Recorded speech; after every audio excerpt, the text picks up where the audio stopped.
Okay, thank you. Forgot last week, but of course, all our learning always is in the zchut of the refuah shlema of all of our chayalim and their safe return of all of our hostages and the success of our army. Okay, let's get started. So here we go. Hold on, let me get my PowerPoint to the beginning. That's where I want to be. Okay, so we are in class number 2. Last week we started out, we wanted to get sort of a general idea of the land of Israel, the regions, the roads, the population. We also managed to get to Jerusalem.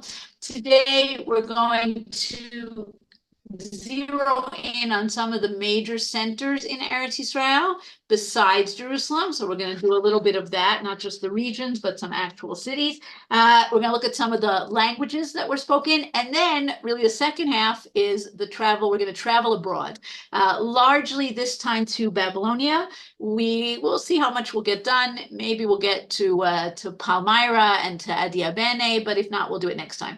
Okay, but I just want us to have an idea of where things are when we start to do our traveling abroad. Source sheets, by the way, are in the chat if people want them. Okay, but we are, like we said, we're going to talk about Eretz Israel, obviously, but then we are going to move and go into Mesopotamia and into Babylonia, okay, and all of the places on the lands between the rivers, right, or really along the river. Later on, okay, probably not in this class, probably next time, but just to understand, we're going to talk about Alexandria, the diaspora in Alexandria. That's very important. We're going to talk about Asia Minor, Cappadocia, and Palmyra. Well, Palmyra is really in Syria. We're going to talk about Adia Bene. Okay, and we're also going to get to Rome, which of course is important as our enemy, but there's also a strong Jewish community in Rome. So we're going to look at it from both sides. Okay, so that's just to give us a little bit of a broader picture. But first, like I said, we're going to go back to the land of Israel. We're going to take a look for a minute at languages, okay? Obviously, when we think about languages and Jewish languages, we know Hebrew is should be the primary language, right? Hebrew has been kept alive through davening, through learning, but just as Jews always spoke other languages and still speak other languages today, whether they're Jewish languages like Yiddish or Ladino, or they're just the languages of the countries in which they live, same thing is happening in our time period of the Mishnah, of the Gemara. And we have languages that are spoken in the land of Israel and in the diaspora. Aramaic is really the lingua franca of Jews in the land of Israel. It's the lingua franca of pretty much everybody in Babylonia. Greek is the language that everybody's speaking in the Roman Empire. Okay, we think of Latin, but really it's Greek that's the everyday language. Greek is the English of those days. Okay, we have many loan words in rabbinical literature that are coming from Greek, that are coming from Latin. Sometimes as time passes, they got a little bit messed up, right? Later commentaries or manuscript copiers didn't always know the words that were being mentioned and they messed them up. Okay? But if you look deeply enough, if you go into Jastrow or in the other good dictionaries, you can find that Latin root that's hiding in there. Okay, so we have a lot of different languages that are going on. We're going to see evidence of that in archaeology, but we also have evidence of that in our literature, right? So for example, Gemara and Megillah talks about reading the Megillah. Can you read it in other languages? Which is actually kind of funny when you think about the Megillah, because the Megillah itself has words in it that are not Hebrew, right? Parshandata, right? All these different Persian kinds of words. But you could be Yotze reading the Megillah if you read it in other languages, right? Take a look at the first source here. One reads the Megillah in Coptic to Copts, in Ivrit to Ivrim, in Elamite to Elamites, in Greek to Greeks. He has fulfilled his obligation. We also know in other sources you can say Shema in different languages, right? We have another source here from a rabbi from Beit Guvrin, right? Some people here might be familiar with Beit Guvrin. Beit Guvrin today is a national park, kind of halfway between Beit Shemesh and Ashdod. It was a Jewish city of Marisha in Tanakh times, and then it becomes both a Jewish and a Roman city. It has a major amphitheater, and here we have this rabbi, Rabbi Yonatan from Beit Guvrin, who we hear very little from, but we have this great statement from him, and it's great because Beit Guvrin was clearly a very cosmopolitan place. Rabbi Yonatan from Beit Guvrin said, 4 languages are appropriate that the world should use them, and they are these: Greek for song, Latin for war, Syriac, Aramaic for elegies, Hebrew for speech. Now we're going to see not everybody followed this, but obviously Rabbi Yonatan has an understanding of each of these languages because he's saying what you should use each one for. Right? Greek is good for poetry and for singing, and Latin is all of these languages of war. And he says Hebrew should be used for speech. Not really what's going to happen in his time period, but fascinating that he says that. The rabbis very much are pro-Hebrew, not only, but they're pro-Hebrew. We have a great statement, Rabbi Yochanan, not Rabbi Yonatan. Rabbi Yochanan says the angels don't pray in Aramaic because the angels don't understand Aramaic, right? All kinds of statements like that, pro-Hebrew. Hebrew is what you need. But they also understood the beauty of the Greek language. And that's really a very interesting thing, right? We have the pasuk in the Torah with Noach, Yaft Elokim liyefet, v'yishkom bo'alei Shem. Hashem made things beautiful for Yefet. Yefet is the Greeks, right? And Greek was considered to be a beautiful language visually, also the way it sounds. So you have an opinion, even in the Mishnah, even in the Beit HaMikdash, that you had Greek, right? Take a look at the third source here. In 3 baskets of the capacity of 3 se'at, they make the appropriation of shekels from the chamber, right? This is about collecting the machatzita shekel, using it for the korbanot, and on them was inscribed Aleph, Bet, Gimel, right? You wanted to keep track of which shekels were used when, so you would not number, but letter the baskets. Rabbi Yishmael says, no, not Aleph, Bet, Gimel. Greek was inscribed on them, Alpha, Beta, Gamma. Okay, was Rabbi Yishmael right? We don't know, but very interesting that he thinks that is what was written there. Now, Greek is considered to be beautiful. Greek is also very useful. Okay, when we talk about the rabbis, especially the ones who have important positions like the Nasi, like the patriarch, right? The people who have to deal with the Romans, they need to learn Greek. They have to be able to get out there and to speak to Roman officials and to know what's going on.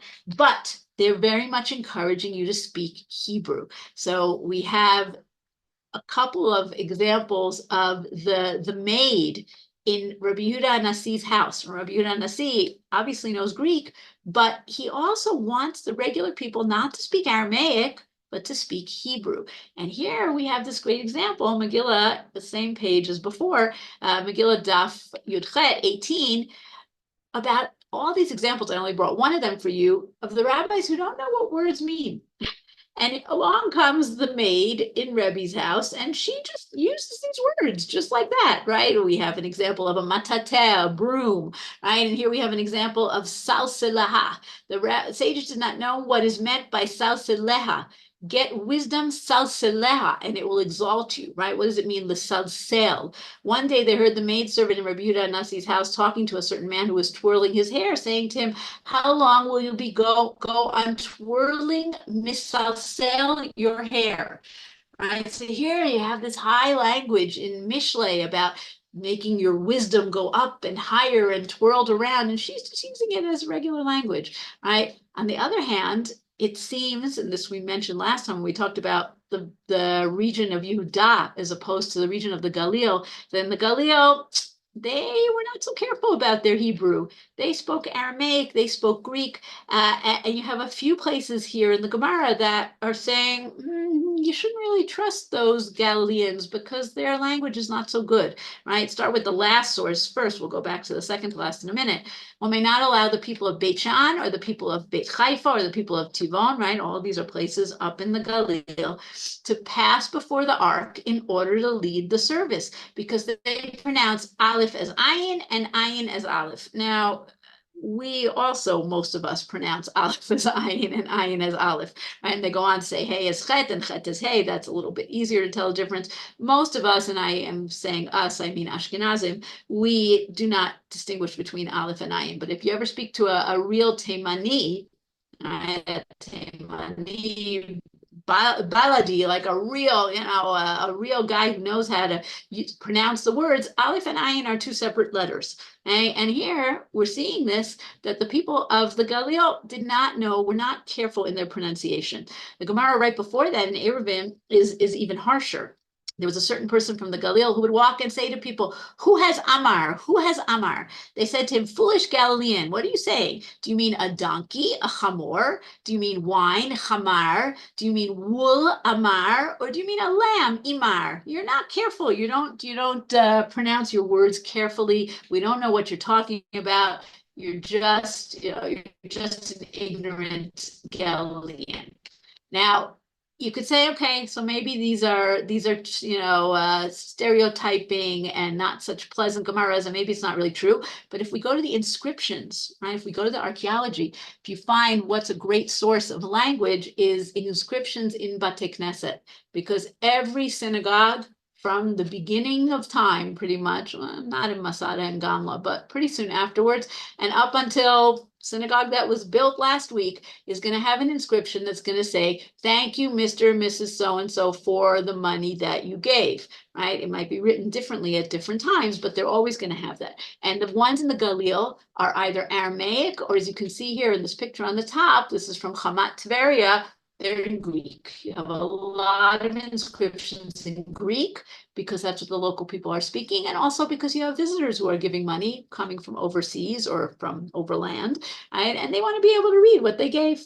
Right? So you have inscriptions in Greek, you have very few inscriptions in Hebrew. You'll have Aramaic, you'll have Greek. In Yehuda, and this is in the bottom here, is from Susia, right? Zachor l'tova kedushat Rabbi Isi HaKohen, right? This is in Hebrew. You'll have Aramaic, but you'll also have Hebrew. So that stereotype of Yudah versus Galil, Hebrew versus Aramaic and Greek, it actually is held out by archaeology and things that we find.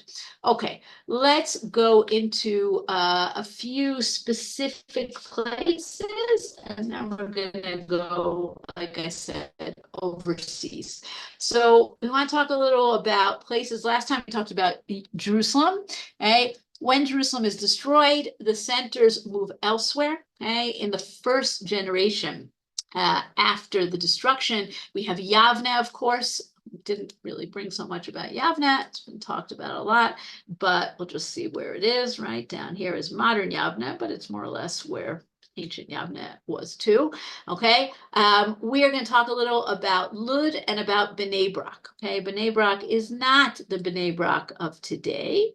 Okay, it's not so far away. We're going to see in a minute, there's not much left of it, but it's basically as part of a very large park called the Ariel Sharon Park, or for those of us who have been around a little bit longer, it's called Chiria. Chiria is a huge garbage dump that's been turned into a beautiful park. This is where Bnei Brak was. Lud is more or less where Lud is today.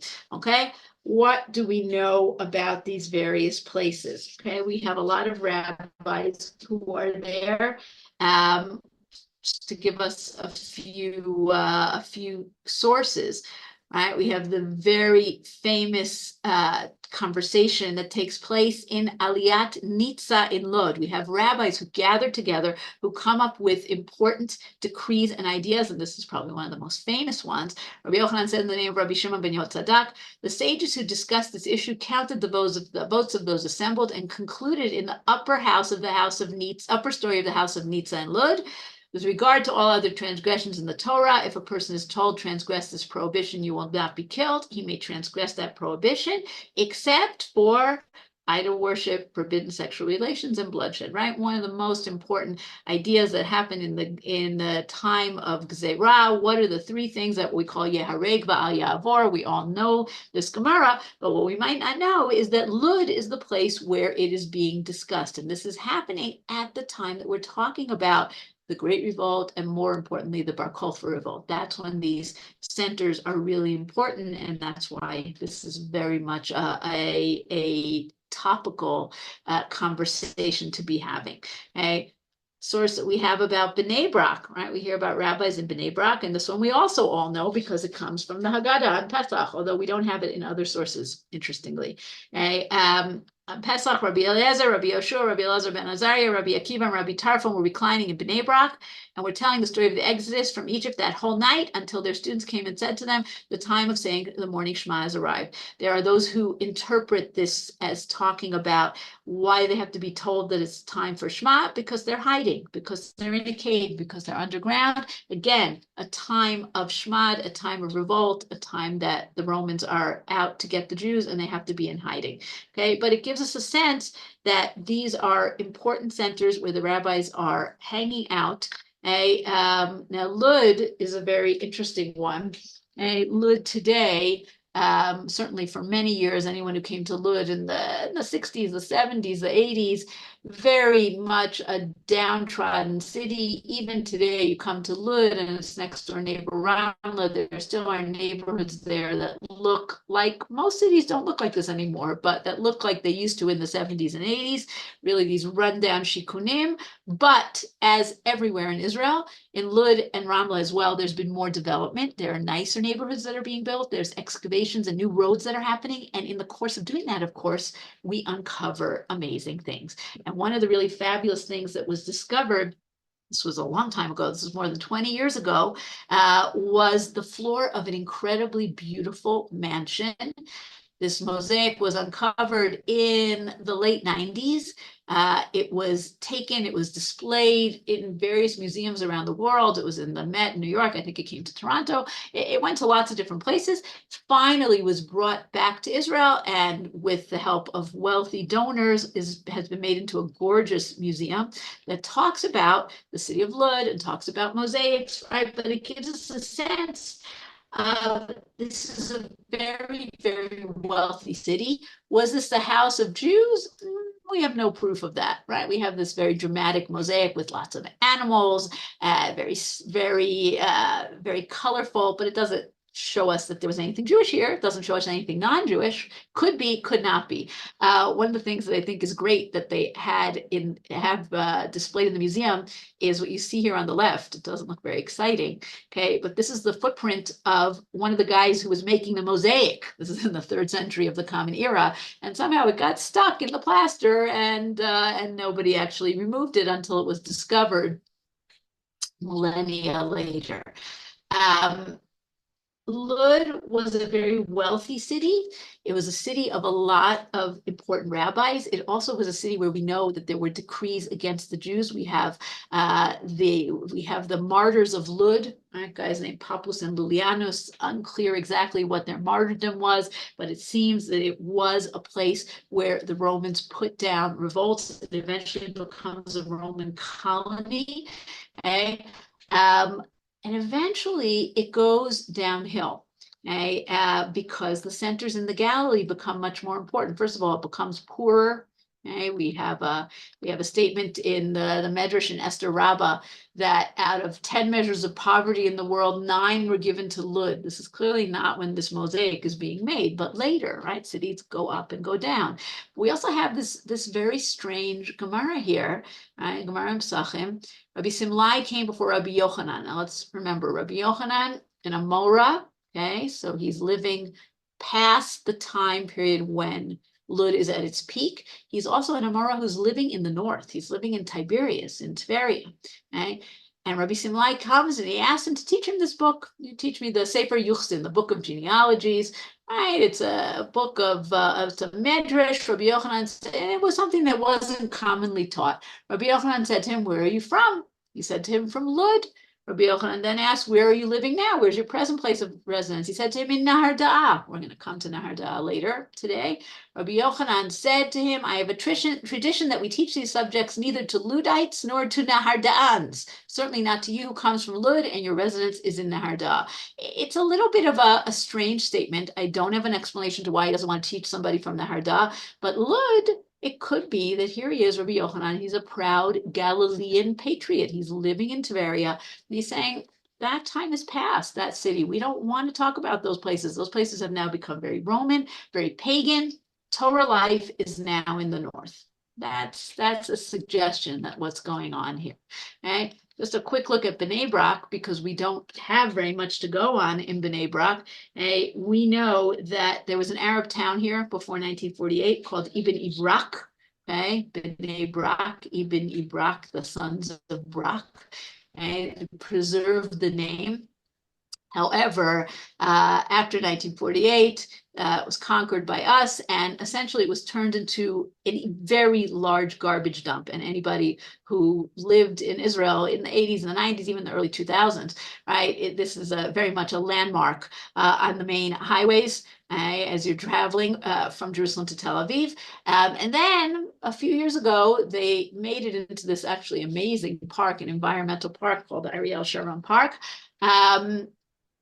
And the environmental side of it is very interesting. We won't go into it right now, but essentially they did very, very little excavation, found very, very little. We found pottery here. No one's ever done a serious excavation in the Tell of Bnei Brak, which is sad because it would be nice to know what's there. Who knows? One day, we never know. Moving up north, okay? We're not going to go into this very much. This is something that I've taught before, and I'm sure a lot of people know, but we know we have the famous Gemara that talks about the Sanhedrin moving, right? The Sanhedrin is exiled from Jerusalem. We have the famous story of Rabban Yochanan ben Zakkai, give me Yavne and its sages. Sanhedrin moves to Yavne, and then with the Bar Kokhba revolt and the destruction of Judea, the Sanhedrin, as well as many people, move to the north, and it goes from place to place, from Usha to Shfar'am, to Beit Sharim, to Tzipori, finally ending up in Tiberia, in Tiberias. So we're going to look at two of those places, okay? They're a little less known. Well, Usha is definitely a little less known. Usha is the place where the rabbis go to rebuild after the terrible trauma of the Bar Kokhba revolt. And the Bar Kokhba revolt is a decimation of the Torah world.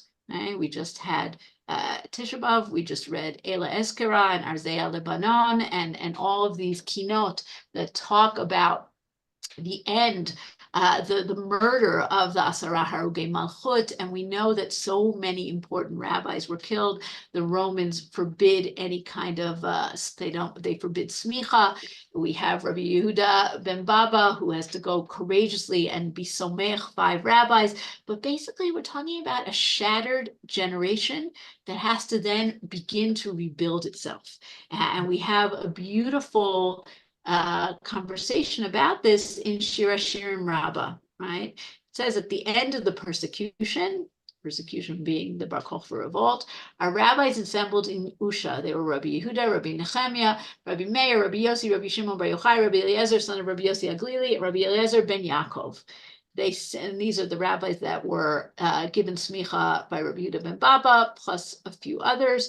They sent to the elders of the Galilee and said, anyone who is learned, let him come and teach. Anyone who is not learned, let him come and study. Meaning, we're opening the doors. Everybody come, because we have to rebuild.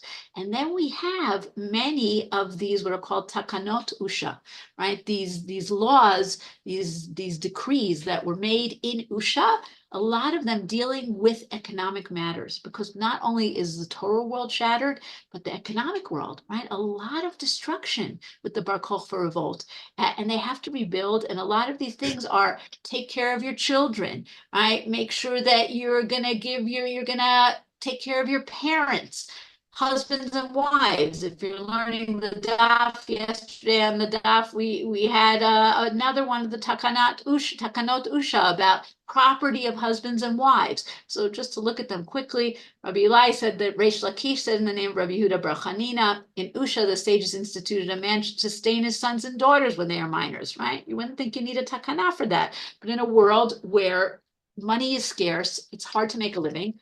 Rabbis need to teach you that you have to support your sons and daughters.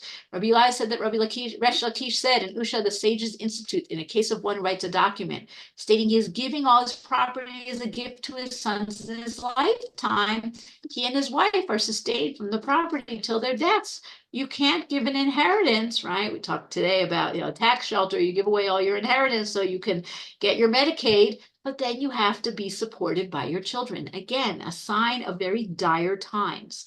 And Usha, the sages instituted that one who dispenses his money to charity should not dispense more than 1/5. Don't be wasteful. Who knows what's going to happen next? And also here we have one about study. Rabbi Yitzchak said, in Usha, the sages enacted a person should treat his son gently, even if he does not want to study, until his son is 12 years old, right? Different from the Mishnah and Avot that says, get him started already when he's 6. From this point forward, he harasses him in all aspects of his life, yored lo oto chayav, in order to force him to study, right? You get a free pass till you're 12, then you better get moving. So again, it's kind of an acknowledgement that life is hard, but we have to learn. What have we found in Usha that remains of all of this Torah life? Not so much. We have an Arab village called Husha, again, keeping that name, near Shfar'am. We saw Shfar'am before. There's been excavations that have been ongoing for a few years now, part of the project of creating what's called the Sanhedrin Trail. Shvil HaSanhedrin, and they're discovering that it clearly was a Jewish town. In the picture here, you have a mikvah. We have mikvaot. We not only have mikvaot, we have mikvaot that are near the wine presses, right? Telling us that they prepared their wine and their oil in purity. And we have stone vessels, another sign of keeping purity. And the excavations are still going on. Okay, Tveria is very well known. Sipori is also rather well known. I wanted to talk not about either of these towns, but about the connection between them. Okay, the road between Sipori, you can see it here, right? This is not a very long walk. Today it's a 15-minute drive, 20 minutes if there's traffic. If you were to walk, it'd take you a half a day, all right? 6.5 hours. Google Maps, put it in the walking function. Awesome. What? Okay, so these are not very far from each other, 30 kilometers apart. Okay, and it's a road that's a well-known road. And it's a road that goes from Akko to Tveria. The rabbis are frequently on this road, and we found no milestones on this road. They're frequently on this road, and so Tveria and Sipori are sort of these twin cities, which is interesting, right? We think of twin cities, Minneapolis and St. Paul, but there's twin cities in rabbinical language too. And just bring you a few examples here. Rabbi Yoshia says, right, in Gittin, you can put a get into a woman's courtyard, and she does not have to be there in order for her to receive the get.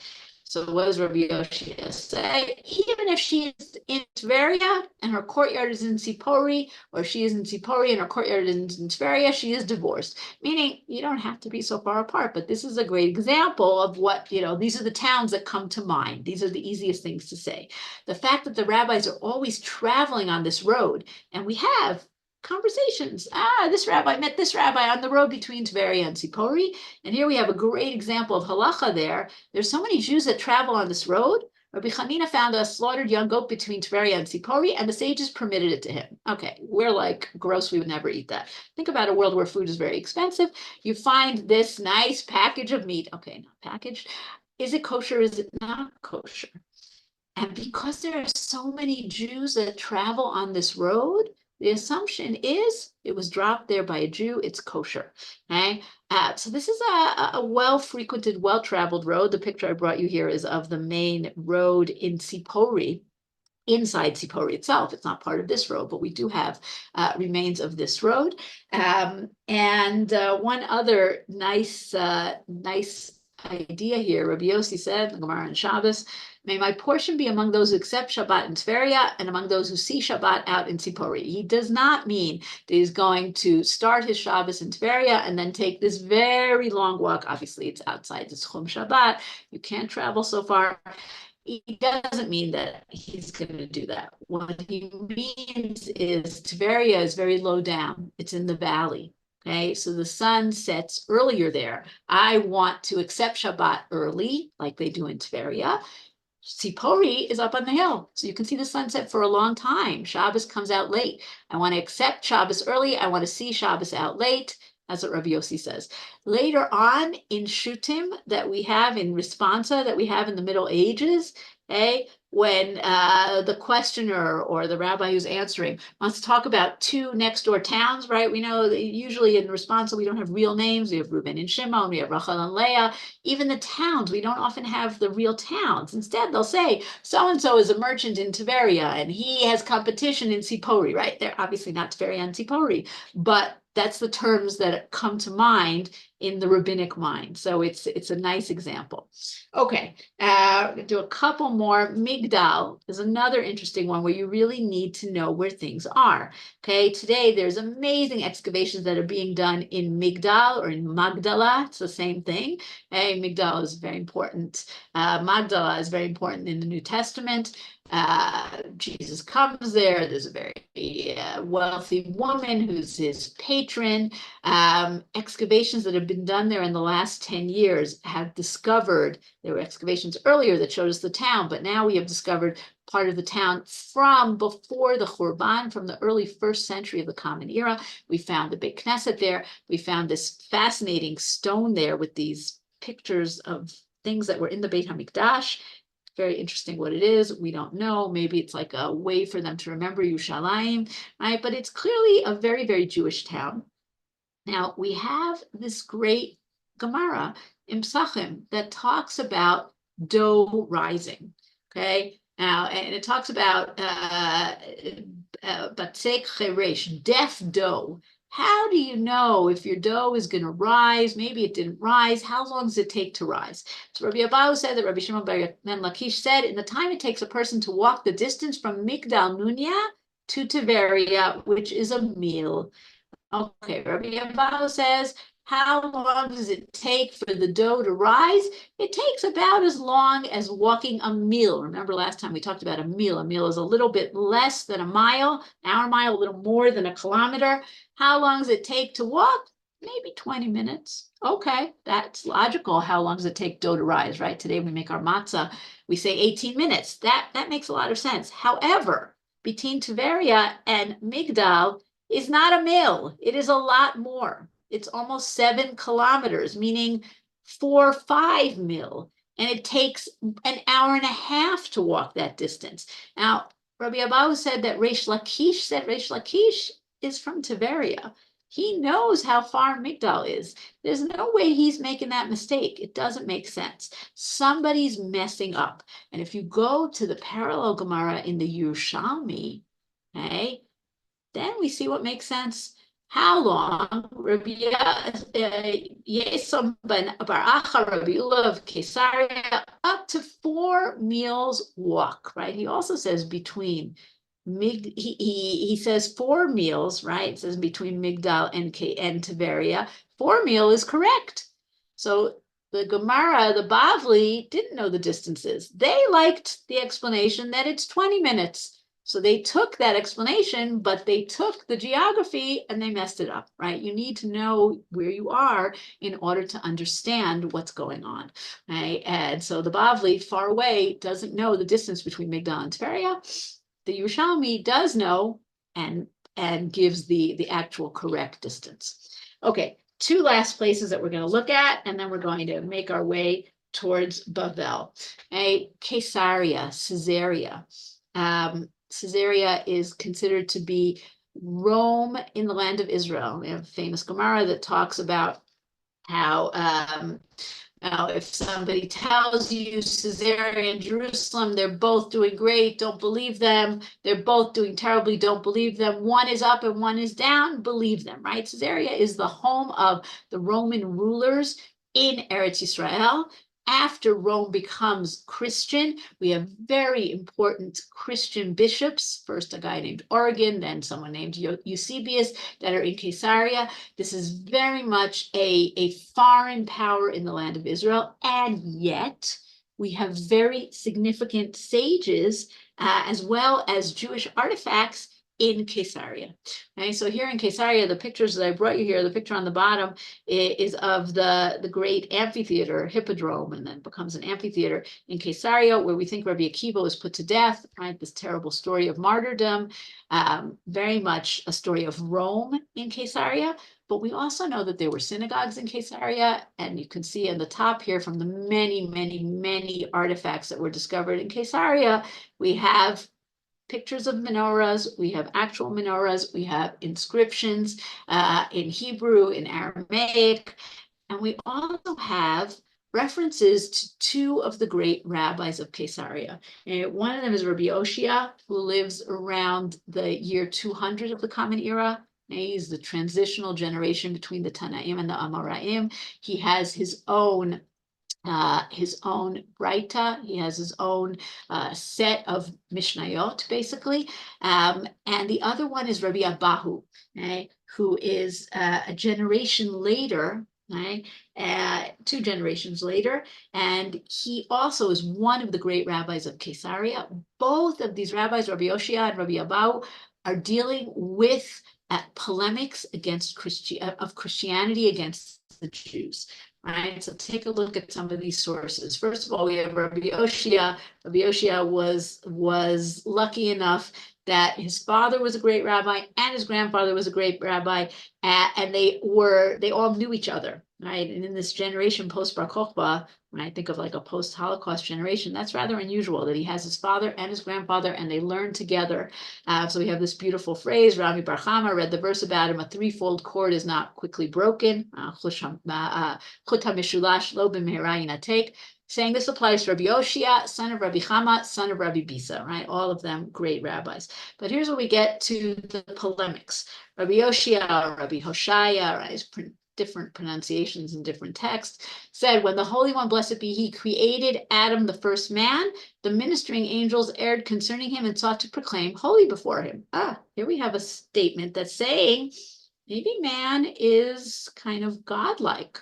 What did the Holy One, blessed be he, do? He cast a deep slumber upon him, and everyone knew he was merely a man. Okay, very nice, very subtle way of saying there are no men who are gods. Can't be, not possible. Right? Rabbi Abahu has to deal with Eusebius. Eusebius is he was the bishop of Caesarea. He knew a lot of Torah. He wrote a book called the Onomasticon about the geography of Eretz Yisrael. He's a formidable foe. And we have a lot of statements from Rabbi Abahu that are against Christianity. And here you have this great statement in Avodah Zarah. It said to Rabbi Abahu, what is different about you sages of Eretz Yisrael that you know the Bible so well? Rabbi Abahu said to them, we who are situated among you, the heretics, we impose upon ourselves this obligation and analyze verses in depth, right? The rabbis of Eretz Yisrael seems knew Tanakh better than the rabbis of Babel because they had to have these arguments, these disputations with the Christians, which the rabbis of Babel, they didn't have Christians. They had other issues, but they didn't have Christians. Okay? 2 other things, well, one other polemic and then one other beautiful statement. In Shemot Rabbah, I am the Lord your God, Rabbi Abahu said, this is very not subtle at all. A king of flesh and blood may have a father, a brother, or a son to share in or dispute his sovereignty. But the Lord says, I am the Lord your God. I am the first. I have no father. I am the last. I have no brother. Beside me, there is no God. I have no son. Okay, it's pretty straight up, right? And the 3, right, very much alluding to Christianity. When Rabbi Abahu passed away, the pillars of Caesarea ran with water. Okay? He was somebody who was really a very significant part of the community. Interestingly, he's the one, the very famous statement that we have in Brachot about Balei Tshuva, right? The place that Balei Tshuva stand. Tzadikim Gmurim cannot stand, right? Balei Tshuva are above everyone else. Rabbi Abahu is living in a world that's not black and white at all, that has a lot of gray, that has Christians, that has pagans, that has Balei Tshuva, that has people who don't know how to read the Shema in Hebrew and read it in Greek. And he manages to deal with all those challenges. Okay, our final stop in Eretz Yisrael is Ashkelon. Ashkelon on the coast. Ashkelon was a very important economic powerhouse. It's a port city. It's a mixed city like Caesarea, like Akko, like Yaffo. There's Jews living there in a Gentile city. And on the one hand, we hear about witches. Now we have a long and complicated story in the Yerushalmi and Sanhedrin about Shimon ben Shetach, right? Very early times before the Mishnah, who hanged 80 women in Ashkelon as witches. There's a lot of Avodah Zarah. We hear about the houses of Avodah Zarah in Ashkelon. But on the other hand, we have the very famous story of Dama ben Netina, who's the exemplar of Kibbud Av Va'em, right? He's the guy who has this very important precious stone, and the rabbis come to him, but his father is sleeping. He won't wake him up, right? We all know the story. And he's considered to be the guy who is the example of Kibbud Av Va'em. So a place that has two types of people, two types of Gentiles. Okay. We're going to get a little bit into outside of Israel. We won't get to everything. I am very much miscalculating in this series, I have to say, thinking that things will go faster than they will, but lo nora.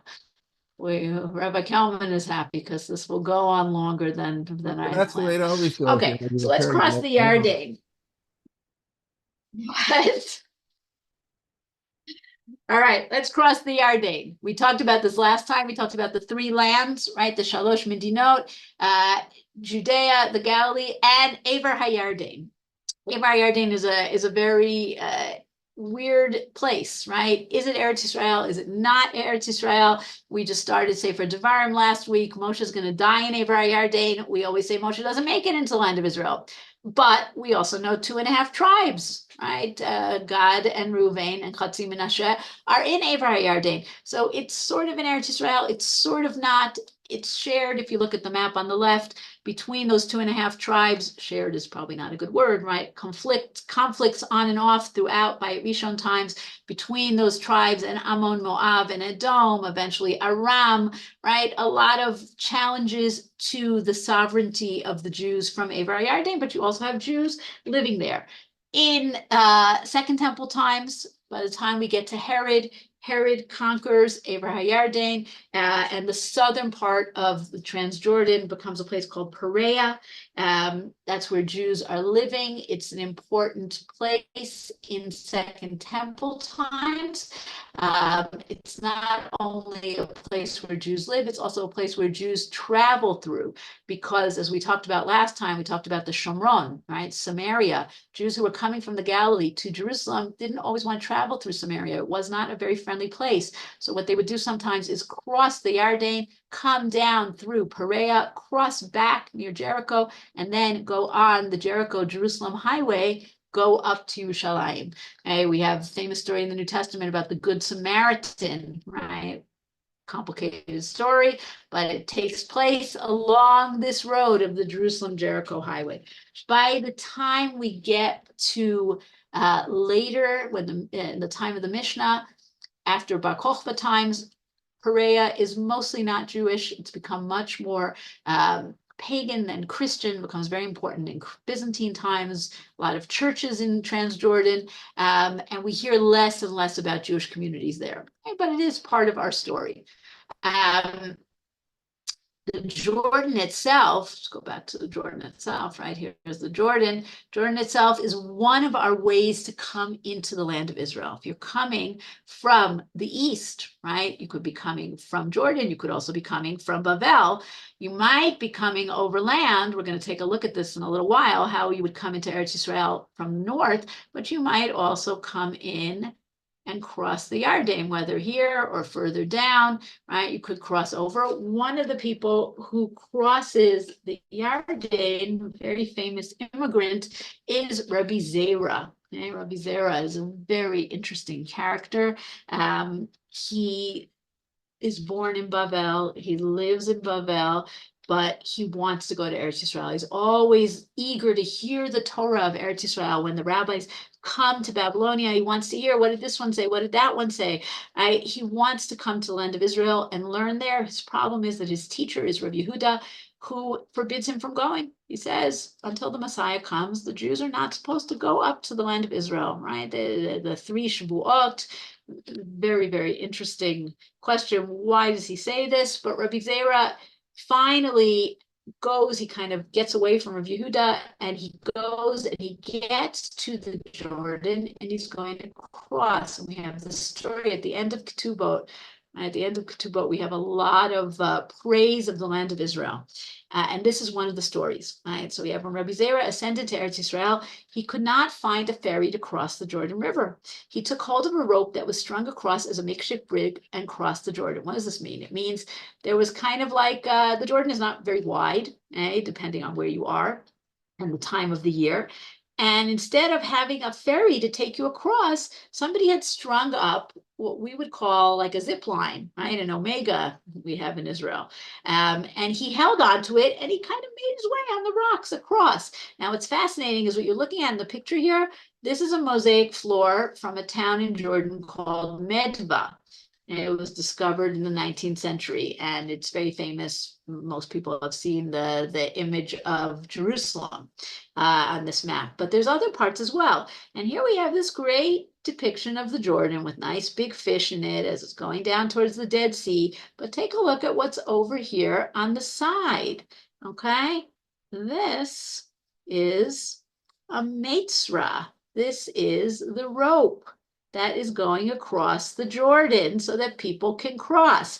Rabbi Zera used it hundreds of years later. It's still being used. It's a great detail, right, that shows us the truth of the story. Right, now, just to continue the story, a certain Sadducee said to him, hasty people who put your mouths before your ears, you Jews, you're always rushing into things. You said at the time of the giving of the Torah, we will do before we will hear, right? Na'aseh v'nishma. You remain hasty to this day. Why couldn't you wait a little longer to cross the river on the ferry? Well, what are you doing crossing in this crazy way? What if you fell in? What if someone had to rescue you? You're so Ama Kaziza. You're so abrupt. You do things without thinking. Rabbi Zera said to him, this place where Moses and Aaron did not merit entering, who is to say that I will merit? I got to get in fast. Who knows what's going to happen? I might not make it into Eretz Israel. I got to cross any way that I can. And Rabbi Zera is somebody who wants very much to be in the land of Israel. Being in the land of Israel is his ultimate desire. Okay? When he ascended from Babylonia to Eretz Israel, he fasted 100 fasts that he would forget the Babylonian method of studying Gemara, so it would not hinder him from adapting to the unique style of study prevalent in Eretz Israel.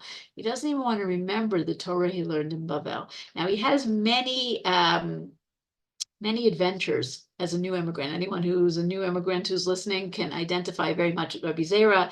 He gets cheated in the marketplace. People make fun of him. He's got all kinds of things. We talked about Dr. Benny Gesundheit before. He has a great piece on Rabbi Zera as the immigrant. But ultimately, Eretz Yisrael accepts Rabbi Zera, and we have this beautiful hesped, this beautiful eulogy for him when he dies. The land of Shinar, which is Babylonia, conceived and gave birth to him, but the land of beauty, Eretz Yisrael, right, Eretz Tzvi, raised the darling of Babylonia. It's one of these very over-the-top eulogies that they would say, but it's very true of Rabbi Zera. So Rabbi Zera is one of these immigrants, and from Rabbi Zera, we'll go to another way of entering Eretz Yisrael. Okay, the picture on the left, anyone who's toured around in Israel has probably gone to Rosh Hanikra, all the way the northernmost point on the coast. You have this dramatic cliff with these grottos, right? It was a natural boundary, a natural landmark. The rabbis talk about it. It was not the easiest way to come into the land if you were coming from the north from Babylonia, but sometimes people would go in that way. Okay, if you look at the last source over here, Rav Nachman said to Chama bar Ada, emissary of Zion, right? We're going to see there are people who traveled back and forth from Eretz Yisrael to Bavel, and Rav Nachman asked a favor of this guy who's going back and forth. He says, when you go up there, take a roundabout route and go to the ladder of tires, Sulama Shel Tzor. That's what Rosh Hanikra was called in the language of the rabbis. Go to Rabbi Yaakov bar Idi, who lives in Tyre and raises dilemma before him. Listen, you're making this journey. Do me a favor. Take a few days out of the way, okay? And go pass by Tzor and ask Rabbi Yaakov bar Idi this question that I need asked, right? It tells us something about Rabbi Yaakov bar Idi, that he's worth a few days of a detour, but it also tells us it's another way to travel, okay? And the rabbis saw this as the border of Eretz Yisrael, and Tyre and Sidon, right? The land of the Phoenicians, what we call today Lebanon. A lot in the news today. Take a look at the first source here. Rabbi Levi said, when Avram was traveling through Aram Naharaim and Aram Nahor, right? Avram coming from or Kasdim, right? Eventually making his way to Eretz Canaan. He saw them eating, drinking, and reveling. He said, would that my portion not be in this land. And he doesn't like these people. When he reached the Tyrian ladder, he saw them engaged in weeding at the time of weeding, hoeing at the time of hoeing. He said, would that my portion be in this land. These are serious people. These are guys who know how to spend their time. The Holy One, blessed be he, said to him, to your descendants, I will give this land. All right, Abraham, you chose correctly. Right. And one last thing, we know that there's an important road, another important road, this time between Achziv, okay, Achziv or Kziv, as it's called in the Torah, okay, Achziv and Akko and this Sulama Shel Tzor. It's an important road in the time of the Mishnah and the Gemara. It's an important road many centuries later. The Ramban travels on this road, and we know that he travels on this road because a seal was found that says on it Rabbi Moshe ben Nachman on this road. Okay? But here we have Rabban Gamliel traveling on this road. When he was leaving Achziv, there came a person to ask about a vow. Right? And somebody wants Rabban Gamliel to know his vow. He asked his travel companion, would you say that we drank a reveed of Italian wine, right? If you drink wine, you're not allowed to judge. So he wants to know, did I drink enough wine that I shouldn't be judging, that I'm technically considered wine, it's the breathalyzer of the ancient world? He said to him, yes. He told the person who asked, walk with us until we dissipate our wine, right? You want to get rid of the wine, you want to not be hungover, keep walking, and then I'll be able to judge your case. When they came to the Tyrian ladder, Rabban Gamliel dismounted, covered himself, sat down, and dissolved his vow. Okay, so again, important road that we have as we're traveling out of the land of Israel. Okay, let's try to do two more things, and we'll leave the rest of Babylonia for next time.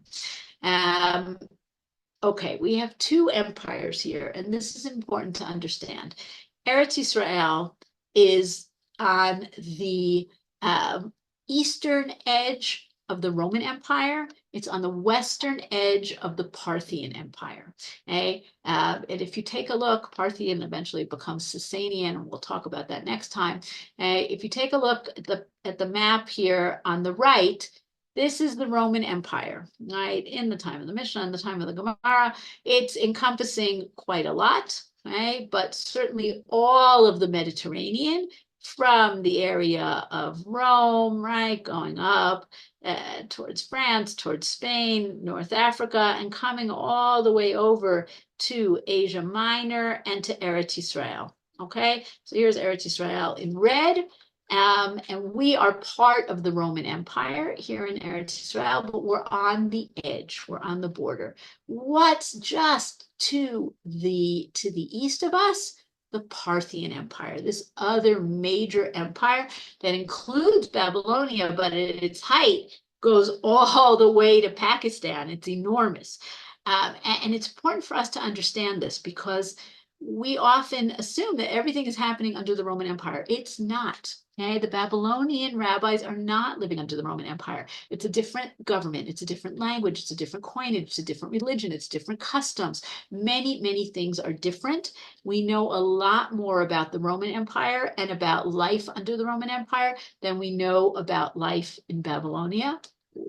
And we often conflate what's going on in Babylonia with what's going on in Eretz Israel. So we have to be aware of that. We can't always answer those questions, but we do have to be aware of that. Now, the rabbis know this as well, and we have a lot of statements that we're going to see about both these rulers. This is a great one here in Psachim. The Holy One, blessed be He, Kadosh Baruch Hu, knows the Jewish people who are unable to withstand the harsh decrees of the Romans. Therefore, he exiled them to Babylonia. And this is a question that we often ask in Jewish history. Now, who had it worse? What situation was it worse under the Crusades or the Inquisition? Was it worse under the Romans or in the Babylonians? Right? It's Jewish history, unfortunately, has many, many examples. We are going to see that even though we talk a lot about the harsh decrees of the Romans, we're also going to have some trouble with the Babylonians and it can go both ways. Okay, I want to start the next topic quickly. We might start again with it next time just in case. But we have a lot of travelers back and forth. Okay. It seems incomprehensible to us today because we talk about Babylonia, we're talking about Iran. Yes, missiles can reach to us from there. We are so aware of that in these days, but still to us, it's the other side of the moon. How could you possibly travel from the land of Israel to Iran? You would never do such a thing. Okay. How far is it? Again, Google Maps, very useful. Approximately 1,500 kilometers, approximately 2 weeks of walking. Okay, Google Maps will actually chart out for you a driving route, but don't try this at home. Okay, so 2 weeks of walking, that's not so much. And there are caravans that go and people who traveled back and forth. Okay, in the beginning, when the academies in Jerusalem, not in Jerusalem, and the academies in Eretz Israel are at their height, right, in the time of the Tanaim, the rabbis are coming from Babylonia to learn at the great Batei Midrash in the land of Israel. Rabbi Chia brings his nephew Rav, okay, and they are coming to learn in Eretz Israel. Eventually, the academies in Babylonia are going to surpass those in Eretz Israel, and rabbis from the land of Israel are going to come to Babylonia, but they're also going to be bringing Torah. We have travelers back and forth, up and down, okay, because Babylonia is down and Eretz Israel is up. We always ascend to Eretz Israel, but also physically, Babylonia is down by the valleys. And we're going to talk about these travelers, these descenders, who are called the Nechute. We're going to get to that next time. Now, so you have sources that we're not getting to. Do not fear. We will get to them next time. Okay. Let's take a look at the many comments that we have here and see if there's anything that we need to address. Okay. Sources. Okay. Yeah, Rabbi Yochanan doesn't say Hebrew for poetry. It's true, right? What are his criteria? Presumably, Yonatan, excuse me, not Rabbi Yochanan, Rabbi Yonatan. Presumably, he wants people to be speaking Hebrew, but Greek was more a poetry, bigger audience in Greek. Interesting, right? We want to have more people buy our poetry books, maybe. Okay, Israelis are destroying the language. Oh, that's not so nice. Hey, Moroccans and other Sephardim. Yeah, Aleph and Ayin. The Ashkenazim messed it up completely, right? But Aleph and Ayin are supposed to be two different letters, Hey and Chet as well. Okay, they mispronounce verbs. Yes, that's true. Okay, changes in pronunciation. I'm not saying it's necessarily bad, but just to point out that there is a richness to the letters. They are not the same letters. Okay, when did they date the mosaic from Lud? The mosaic from Lud is 3rd century of the Common Era. Okay, maybe you didn't want to teach that subject. Yeah, like I said, it's a strange Gemara. I don't have any great answers. The Neharda is the Neharda in Babylonia, and we are going to get to Neharda next time. Okay, and yes, obviously we have native prejudice or cheerleading, right? Everybody always says, oh, I live in Al Shvut. It's the greatest place in the world, right? You can ask anyone in Al Shvut, they will tell you that's true, right? But yes, for sure, there's always people who are going to be cheerleaders for their region and not for other regions. Okay, 1.5 to 2 hours. Yes, thank you. That's exactly what we're saying, right? That's the distance it would take to walk from Tiberia to Migdal. But yes, of course, depends on the weather. If it's hot, if you put it in your bed with your electric blanket on, as some people do. Okay. Yes, and yeast was definitely slower in those days. There were bridges. Were there bridges over the Yarden? It does not seem. There were definitely bridges, right? And certainly in places like Babylonia, which has canals and bridges all over the place, there are bridges. When we hear about the Yarden, usually we're talking about ferries, right? They're usually crossing on ferries. Did they have bridges other than these very rude bridges? I don't know of terms like that, but it could be that I'm wrong. Okay. Oh, very nice. Podcast of Jewish ideas. Shai Sakanda. Yeah, Shai Sakanda is amazing. He knows tons. Definitely, if you want to get more or get an introduction to what we're going to talk about next time, the Zoroastrians on introduction, he knows much more than I do. So you can hear the most from him and then hear the introduction from me. Persia, yes. We'll get to a map of Babylonia next time. Okay. Ma'abarot HaYarden is crossing points of the Jordan. It's not necessarily a bridge. It's a place where you could cross. Okay. Could there have been bridges at different times? Yes. Bridges are something that get washed away also when there are floods. So realize that bridges don't necessarily last forever. So that's also something to keep in mind. Other questions, other comments? Did the Okay, did the Ardennes ever flood? of course, the Ardennes for sure floods in the springtime. Okay, in fact, just as recently as like 10 years ago, if you go to the southern part of the Ardennes to what's called Qasr al-Yehud, which we think is the crossing point of the Jews with Yehoshua, there was a flood there, and they have a marker on the wall of how high it was. It was a good, I don't know, 5-6 meters high. So yes, it definitely does. Oh, thank you, Ruth. Fording, that is definitely the word that we wanted that I was not coming up with. Okay, other questions, other comments? Okay, All right, it's all thank you. clear. Thank you, Please Rabbi God, we'll Kalman. see you next week. Okay, and it's okay. Thank you. Take your Thank you, with you. Shulie. Yeah. Thank you. Thank Thank you. you. Not next week, the week after. Oh, yes, Correct. thank you. That's- Please remind everybody, Rabbi that's right. Kalman, not Thank you next very week. much. It is on the website, of course, but thank you. I didn't really, of course. In 2 weeks, please God, we will, please God, send out an email next Thursday morning, also reminding people not to show up. But anyways, okay. As I mentioned in the beginning, 8:30 tonight, our Parsha Shir, of course, Rav Avia Tabori. As we mentioned, the neighbor of Shulie's in Alon Shvut. I guess lots of people do think it's the greatest place in the world to live. And tomorrow my shir on the Siddur 9:15, Rabbi Litak Sunday morning at 11:15, and of course shir Bivrit as we were discussing in Dr. Benny Gesundheit at 1 p.m. Eastern time on Sunday. Okay, everybody be well. We should hear good news. And okay, have a Thank wonderful you, Shulie. Thank you.